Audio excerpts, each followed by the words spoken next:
Bonjour. On accueille avec plaisir ce jeudi chez Agora, ici Télévision, M. Nassib El Husseini, entrepreneur et lauréat du volet national et international du prix Charles Biddle, version 2022. M. El Husseini est arrivé à Montréal de son Liban natal dans les années 80. Il obtient un doctorat en sciences politiques en 1996 à l'UQAM et publie L'Occident imaginaire aux presses de l'Université de Montréal en 1998.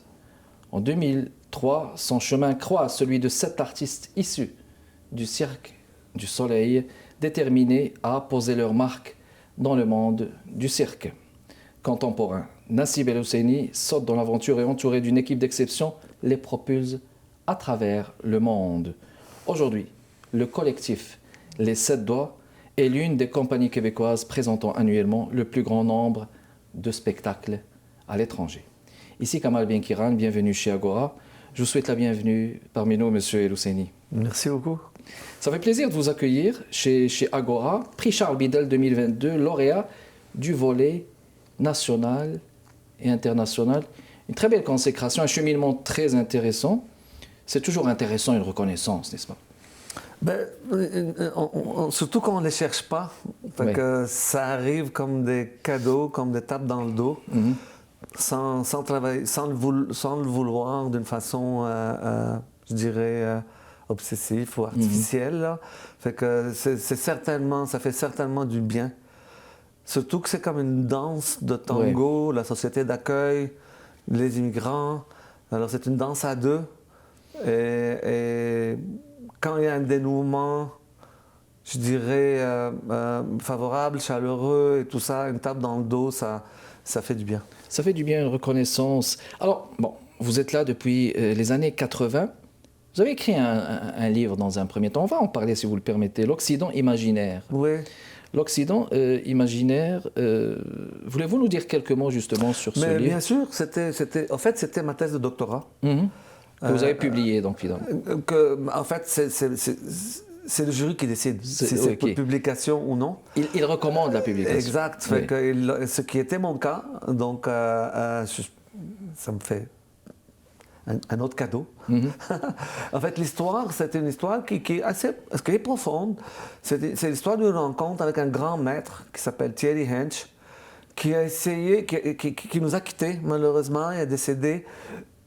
Ce maître et mentor-là, c'est un Suisse installé au Québec que je suivais ses œuvres, qui a dit, mais moi je vais faire un peu une approche autre que les orientalistes, ou encore que ceux qui critiquent les orientalistes, comme Edouard Saïd, les grands noms. Et il a dit, moi je vais me positionner comme quelqu'un qui ne va pas dire qui sont les Arabes ou qui sont les musulmans. Je vais plutôt, en tant que, entre guillemets, occidental, étudier qu'est-ce que nous, occidentaux, on a décrit et peinturé comme image de l'autre, qui est cet arabe ou ce musulman-là. Donc, je vais plutôt dévoiler, c'est lui qui parle, je vais plutôt dévoiler un peu plus de qui je suis, moi, à travers l'étude de mon regard que je jette sur l'autre. C'est plus respectueux, ne pas traiter l'autre comme un objet. Et donc, il a étudié le regard que lui et les siens, ce qu'il considère les siens. Alors moi, mon travail, mon PhD, c'était le miroir de ce travail-là. Moi aussi, j'ai été faire le tour du monde, un peu partout même les guerres, sous des bombes, tout ça, en Irak. J'ai été voir avec mes racines arabes, que j'honore, aller voir nous, dans notre conscience collective, à travers les écrits, les chants, la musique, l'académique. Quel regard nous on jette sur cet autre qui est l'Occident, un peu pour démystifier puis pour dévoiler un peu plus sur qui nous sommes nous-mêmes. Oui, donc c'est un regard inverse, donc nous-mêmes envers l'Occident. Exact. Un peu pour débusquer les stéréotypes, les préjugés. Oui, tout à fait. Et il y en a tellement de stéréotypes et préjugés. Il ne faut pas oublier aussi qu'il y a un historique de colonisation. Et ce regard-là, subjectif qu'on jette envers l'autre, est toujours un regard intéressant, dépendamment de ce que l'autre aussi, comment il le reçoit. L'Occident imaginaire, que vous avez donc publié auprès de l'Université de Montréal en 1998.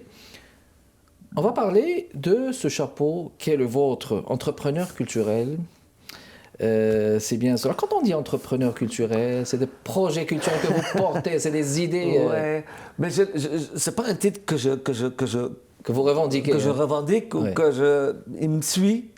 C'est pas comme ça que je me perçois. Là. Ah, d'accord. Mais pourquoi pas? Si c'est l'autre qui jette ce regard sur moi, je l'accepte. Les HEC, d'ailleurs, m'ont donné un autre prix sur l'entrepreneur de l'année. C'est un autre prix des HEC. Magnifique. Donc, d'accord, s'ils me considèrent comme ça, why not? Mais moi, je me considère comme un être plus complexe, avec différents intérêts.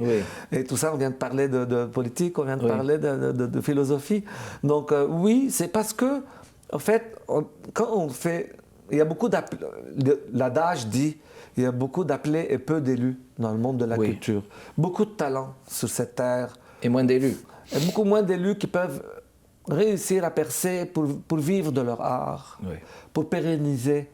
Donc, qu'est-ce que ça prend? Bon, il y a le talent à la base, ça prend le talent, des collègues, tout ce qu'ils font. Mais le talent seul est souvent pas suffisant pour que l'oiseau vole de toutes ses ailes ou que le bateau arrive à bon port. Donc, il y a le côté complexe. Il y a tellement de variables avant que ça marche, avant que le public s'assoie et soit heureux et que les techniciens soient heureux, les artistes soient heureux et que ça marche, que tout le monde est payé, tout le monde est la heureux. Sécurité et tout ça. Il y a beaucoup de travail qui s'apparente au travail entrepreneurial parce qu'on commence avec pas beaucoup en termes financiers et on crée la valeur, on crée l'opportunité. Donc, je pense que ça vient de ça. Ça vient de ça, mais aussi il faut fournir cet effort parce qu'il est très important aussi l'effort et puis le fait de mettre en valeur ces idées, les mettre à jour et les exécuter sur le terrain, il me semble que ça donne une valeur ajoutée quelque part. Oui. Je dirais que le lien entre mon entrepreneur, artiste de style contemporain ou autre artiste, c'est le goût du risque. Voilà, parce et de l'aventure. Voilà. Un entrepreneur prend des risques. Ben oui. Et c'est probablement la forme d'art où on va le plus illustrer la prise de risque qui est le cirque contemporain. Il faut dire qu'on est multidisciplinaire. On frappe à la porte et on utilise toutes sortes d'autres formes d'art. Mais le cirque lui-même, il y a un risque de mort. Il y a de l'interdépendance, puis le goût du risque. Oui, et ça c'est très important, justement, l'interdépendance et le goût du risque. Une pause. Et on revient dans les prochaines minutes. Monsieur Nassib El Hosseini, prix Charles Biddle 2022 du volet national et international, c'est notre invité d'aujourd'hui. On vous revient.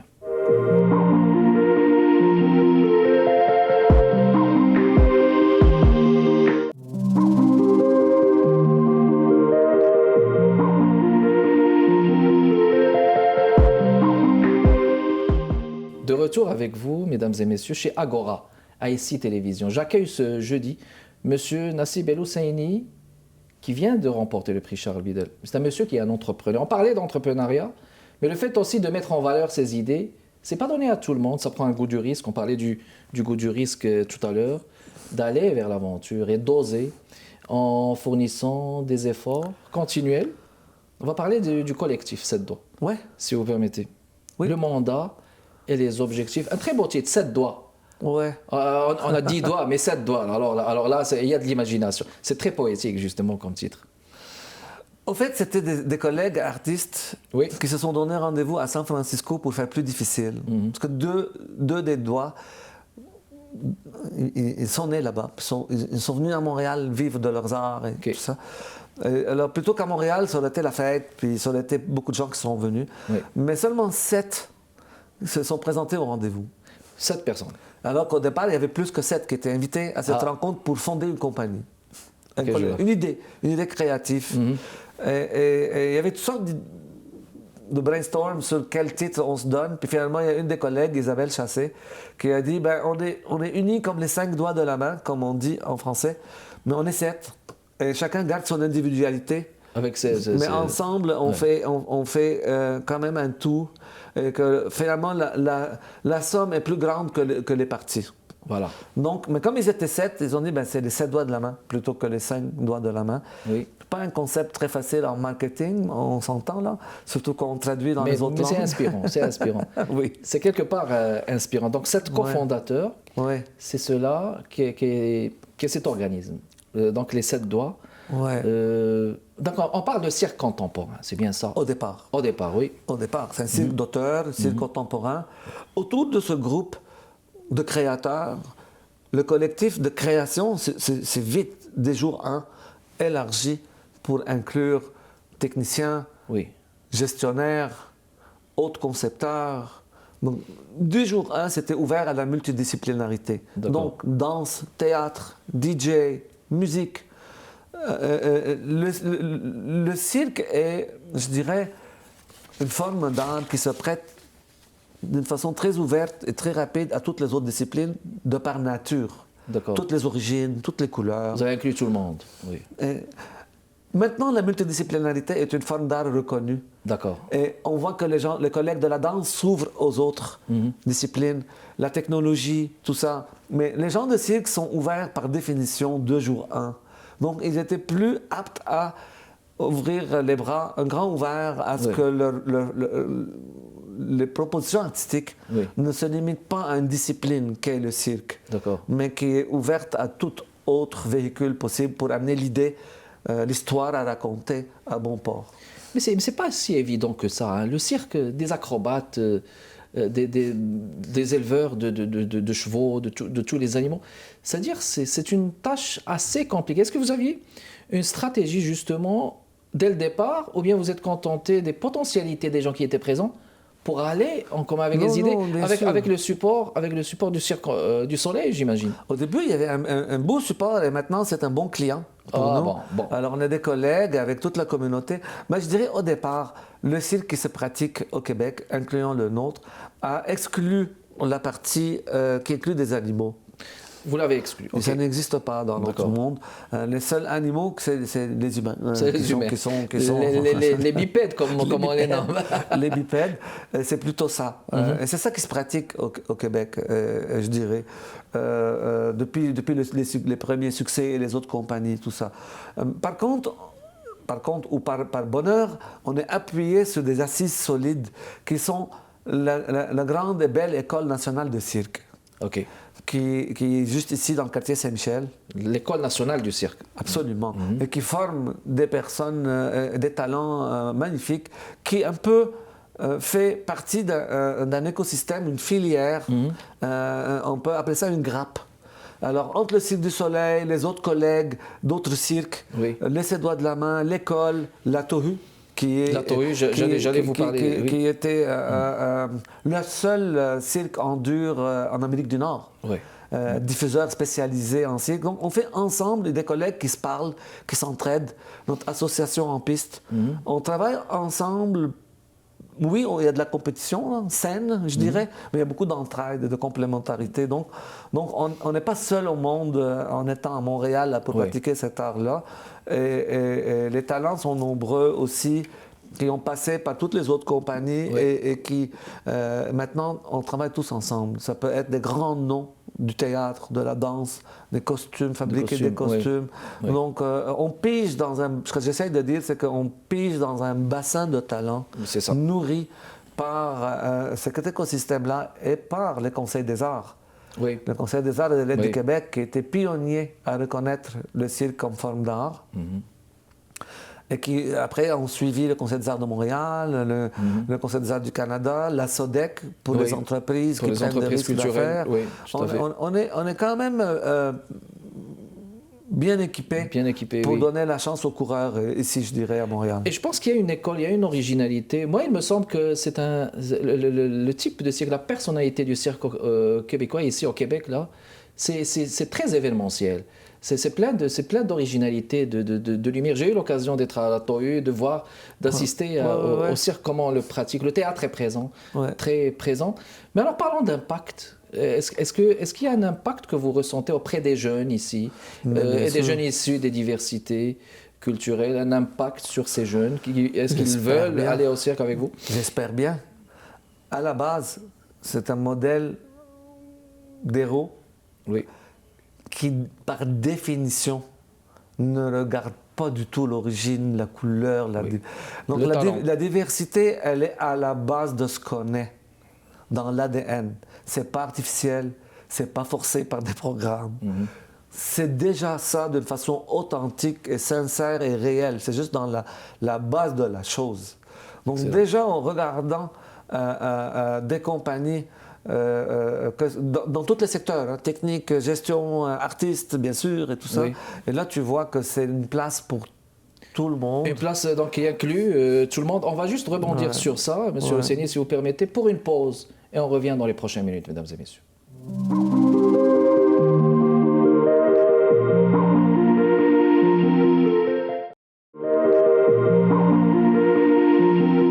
De retour avec vous, mesdames et messieurs, chez Agora. Très intéressante discussion avec M. Nassib El-Hosseini, l'un des lauréats du prix Charles Biddle 2022, du volet national et international. On parle du cirque, on parlait d'inclusion, de la diversité. Elle est très importante, justement. Oui, l'importance dans le monde de l'art qu'on pratique, dans notre compagnie et celle des collègues égale, c'est qu'à la base, c'est naturel, ça fait partie de notre ADN. Donc, on est un peu des pionniers d'avant la mode. Ce n'est pas une mode chez nous. C'est pas une mode, c'est dans la nature de ce que c'est. On vient de partout, on est de partout, on est des citoyens du monde. Chacun a ses racines, mais il se retrouve dans cette forme d'art-là. Et avec bonheur à Montréal, qui elle aussi est un cadre, je dirais, un cadre qui nous permet de le vivre, cette diversité-là, puis d'être le lieu où ces talents-là peuvent trouver vraiment une voix au chapitre. Magnifique. Les 7 doigts, donc ça c'est un organisme, comme vous pouvez le remarquer, mesdames et messieurs, dont le mandat c'est le cirque contemporain. Alors, est-ce qu'il y a une programmation dont vous voulez nous parler? Comment ça se passe? Comment est-ce que vous manifestez vos activités? Est-ce que c'est annuel? Comment ça se passe? Il n'y a pas une journée qui passe sans qu'on ait des spectacles à travers le monde. Avant la Covid, on avait 13 projets en marche. Et le jour au lendemain... Ça, c'est avant, on parle du 2019. C'était jusqu'en mars 2020, et ça tombait à zéro. Oui, alors maintenant, oui, on fait face au problème du Covid, qui est la reprise et la géopolitique. Il y a des zones qu'on ne peut plus y aller. On a des spectacles, nous, dans des zones de guerre où on ne peut plus y aller. Et tout ça. Mais malgré ça, ce soir, je peux vous dire, on a une salle permanente à San Francisco, avec un spectacle chaque soir. Donc vous envoyez des artistes? Non, ça c'est permanent. Ça, on l'a ouvert en octobre, ça fait 1 an et demi maintenant. Presque 1 an et demi que ça roule. On a des spectacles sur les bateaux de Virgin à partir de Miami, puis l'été aussi en Méditerranée. Il y en a 3 en tout temps. Donc, ce soir, on aura 6 spectacles à temps plein qui roulent en France aujourd'hui, 3 à Miami, à partir de Miami, 1 à San Francisco. Et on a à Calgary une expérience multimédia dans le centre des sciences où il n'y a pas d'art de la scène, il n'y a pas de cirque dedans. Magnifique. Donc, il n'y a pas un jour où on n'a pas des activités, ça n'existe pas. Il y a des activités signatures que les collègues, les doigts eux-mêmes, ont le goût de créer, puis ils ont un défi à relever. Comme cette semaine dans nos studios, où il y a un spectacle live, mais qui va pouvoir être vécu à travers le monde en VR et en 2D et en 3D dans les vidéogames. En mars, je vous invite à voir notre spectacle qui est maintenant en France. Avec plaisir. Qui est à la Tohu. Oui. Dernière semaine de mars. En mois de mars 2023. Et 2 autres semaines en avril, donc 3 semaines, si je ne me trompe. Bienvenue, vous et ceux qui nous entendent. Une invitation ouverte. Aussi pour vous qui regardez, mesdames et messieurs. Je ne sais pas s'il y a une date précise, vous dites au mois de mars 2023? Dernière semaine de mars. Dernière semaine du mois de mars. Il y aura une annonce bientôt par la Tohu. Ça va durer 3 semaines. C'est un spectacle très touchant qui s'appelle Passager. Je vous invite vraiment à venir le voir. On est tous passagers sur cette terre, on passe à travers. Et puis j'ose présumer, c'est les 7doigts.com. Oui. 7, D-O-I-G-T-S. Chiffre 7, oui. .com. J'imagine que la programmation est là tout le temps. Ah oui, bien sûr. Donc elle est mise à jour, mesdames et messieurs. Le 7doigts.com, le chiffre 7, doigts au pluriel.com. Vous pouvez rentrer consulter ça. C'est très intéressant. Je présume que c'est, comme vient de dire notre invité, M. Hosseini. Je vais vous parler d'un sujet. Bon, on a commencé à en parler. C'est l'insertion des jeunes issus des communautés dans les arts de la scène. Ouais. Comment est-ce que vous l'apercevez? Ben moi, je n'aime pas parler des autres formes Oui. d'art. Je peux parler des Une nôtres. vision générale. Je peux parler de mon expérience avec les 7 doigts de la main et mes collègues proches de notre discipline. OK. Parce que je sais que, en fait, la discussion est plus large, qui dépasse aussi les 7 doigts de la main et l'art et le cirque. Oui. On parle de, est-ce qu'on dort sur nos lauriers en disant que tout va bien ici, ou est-ce qu'on reste alerte pour que la société ici reste la belle qu'on connaît, chaleureuse, ouverte. Je ne peux pas dire que mon expérience personnelle, qui était absolument heureuse, de ma rencontre avec la société d'accueil, Oui. je ne peux pas présumer que c'est le cas pour chacun. Oui. Et il faut dire qu'on a des difficultés, comme partout au monde, et qu'ensemble, on veut en triompher. Comme j'ai dit, dans notre monde, dans notre cocoon qui est la discipline cirque, on n'a pas de barrière. Voilà. Donc ça, c'est la première des choses, c'est très intéressant, pas de barrière. Donc les jeunes, c'est-à-dire, ils doivent se sentir à l'aise d'aller vers vous et d'aller justement taper les portes. Sans hésitation, je pense Oui. que toutes sortes de nationalités œuvrent, que ce soit aux 7 doigts de la main ou chez les autres collègues cirque, ou même la Tohu, le travail qu'elle fait en intégration Oui. à Saint-Michel, je pense que on peut le dire sans hésitation que pour nous, c'est naturel. Ça fait partie de ce qu'on est. Magnifique. Vous voyez mon nom, je ne l'ai pas changé. Oui, oui. Je suis quand même... Oui, bah, elle est très intéressante, cette option du Nord qui n'est pas changée. Mais je pense que dans la société d'accueil, alors il est inclusif de Ouais. partout. Mais c'est juste que on parle des jeunes qui sont hésitants. Alors ces jeunes, qu'est-ce qu'ils doivent faire dans un premier temps, il faut aller taper les portes. Ben, il faut se sentir... Déjà, il faut, Oui. faut qu'ils sachent qu'ils sont chez eux. Oui, C'est chez eux. oui, Ne pas hésiter. c'est ça. Ne pas s'arrêter à des difficultés. En parler s'il y en a. Ils sont chez eux. Voilà, il faut se sentir exactement... parce qu'elle est très importante, cette appartenance identitaire, se sentir appartenir à une société, à un quartier. Un quartier, c'est très important, à une maison, à une entité, une identité. Il reste 50 secondes. Oui. Projet d'avenir, M. Hosseini. Pour les 7 doigts de la main. Personnel, oui, ou ça doit Moi, ouais. j'ai encore un livre de fiction à écrire. À écrire, très bien. Et dans un monde idéal, un film à faire sur la base d'un livre écrit par un Soudanais, Mawsam al-Hijra ila al-Shamal. Voilà, je dis un mot en arabe. La saison de la migration vers le nord. Voilà, c'est traduit saison de la Qui migration. parle du choc entre tradition et modernité, un livre historique culte. Magnifique. Mon rêve de faire un film de ça.